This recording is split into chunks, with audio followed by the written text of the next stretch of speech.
Initiating System 1.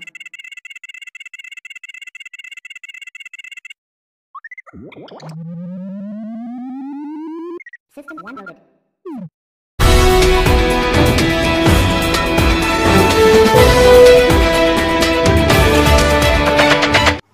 Pada hari ini, saya akan membentangkan tentang sejarah dasar sains, teknologi dan inovasi.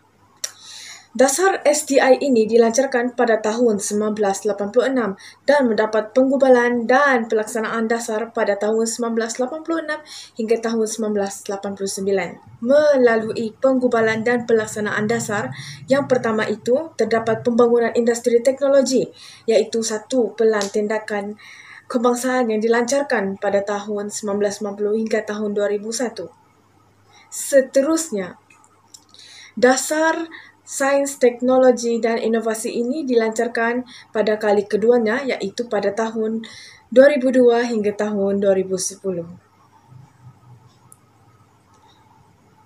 Tujuan dasar ini dibuat adalah untuk meningkatkan keupayaan dan kapasiti penyelidikan negara. Dan seterusnya adalah untuk meningkatkan pembangunan dan perkomersialan negara. Dan seterusnya adalah untuk meningkatkan pengomersialan melalui model inovasi negara berasaskan pengetahuan. Untuk pengetahuan anda, dasar ini dibuat adalah untuk mewujudkan satu landscape rakyat yang maju dari segi sains dan inovatif seiring dengan perkembangan teknologi. Dengan adanya dasar sains teknologi ini, ianya telah mencerminkan komitmen negara untuk memanfaatkan teknologi sains. Dan untuk pengetahuan anda, dasar sains, teknologi dan inovatif ini merupakan cabaran yang ke-6 yang terdapat dalam wawasan 2020. Dengan itu, marilah kita mengetahui dengan lebih lanjut apa itu dasar sains, teknologi dan inovasi. Dasar sains, teknologi dan inovasi memberikan banyak manfaat kepada kita dan seluruh negara. Namun begitu, sekiranya sains, teknologi dan inovasi ini dimanipulasikan dan dieksploitasi dengan cara yang salah, kita bakal menghadapi pelbagai cabaran.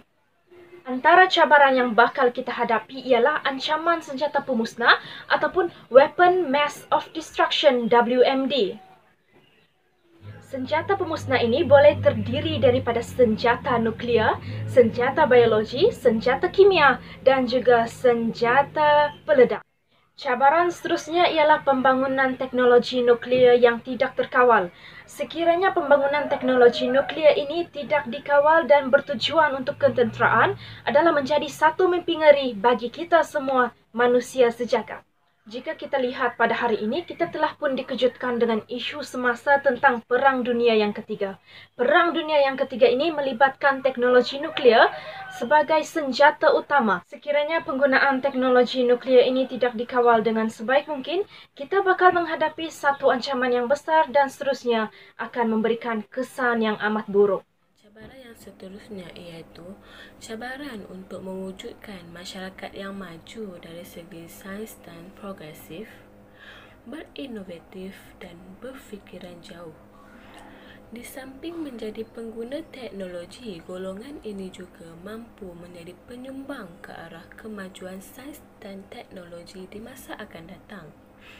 Okey, hal ini dikatakan cabaran kerana masyarakat pada hari ini lebih cenderung menggunakan teknologi ke arah kelalaian atau melalaikan. Walhal mereka tahu dan mampu untuk mencipta pembaharuan menggunakan teknologi. Cabaran terakhir yang saya akan kemukakan ialah hilangnya kelompok bakat. Kelompok bakat ini merupakan golongan yang berkemahiran. Hilangnya mereka kerana fenomena penghijrahan yang berlaku dari negara kita ke negara luar.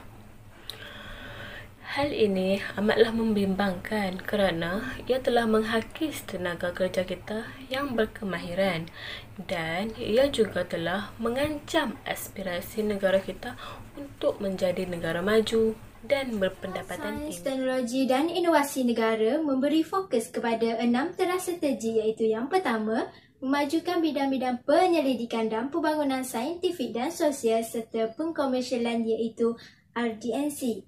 Membentuk RDNC awam adalah penting untuk menangani keutamaan negara, cabaran serta peluang-peluang baharu. Teras strategi yang kedua adalah membangun, memupuk dan menggilat bakat. Malaysia perlu membangun dan mengekalkan bakat untuk memacu agenda sains, teknologi dan inovasi. Teras strategi yang ketiga adalah menggiat dan mencerdaskan industri. Pertumbuhan ekonomi melalui peningkatan pelaburan sektor swasta adalah penting untuk sains, teknologi dan inovasi. Teras strategi yang keempat adalah transformasi tadbir urus sains, teknologi dan inovasi. Tadbir urus sains, teknologi dan inovasi perlu ditingkatkan untuk memastikan pelaksanaan dasar dan strategi yang berkesan melalui ketelusan dan kebertanggungjawaban yang baik dalam RDNC. Teras strategi yang kelima adalah menggalak dan memupuk kesedaran sains, teknologi dan inovasi.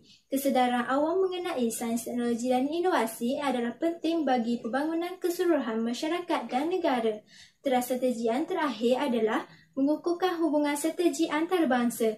Kerjasama dan jalinan hubungan global adalah penting dalam memajukan RDNC.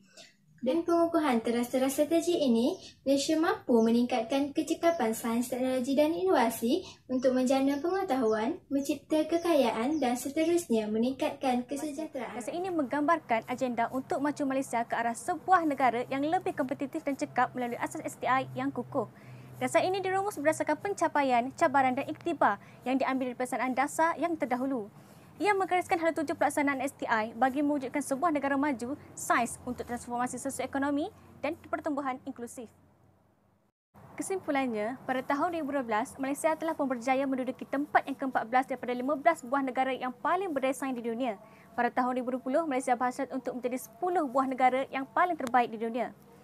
Langkah-langkah dasar telah pun dilaksanakan seperti berikut. Yang pertama, membangun mengukuh peluang komersial dan meningkatkan teknologi tempatan. Dan yang kedua, meningkatkan bilangan penyelidik kepada 70 orang bagi setiap 10,000 tenaga kerja menjelang tahun 2020. Langkah seterusnya adalah membangunkan perusahaan dengan keupayaan yang unik dan tersendiri, memperbarui dan menambah baik sistem penyampaian dalam sektor awam.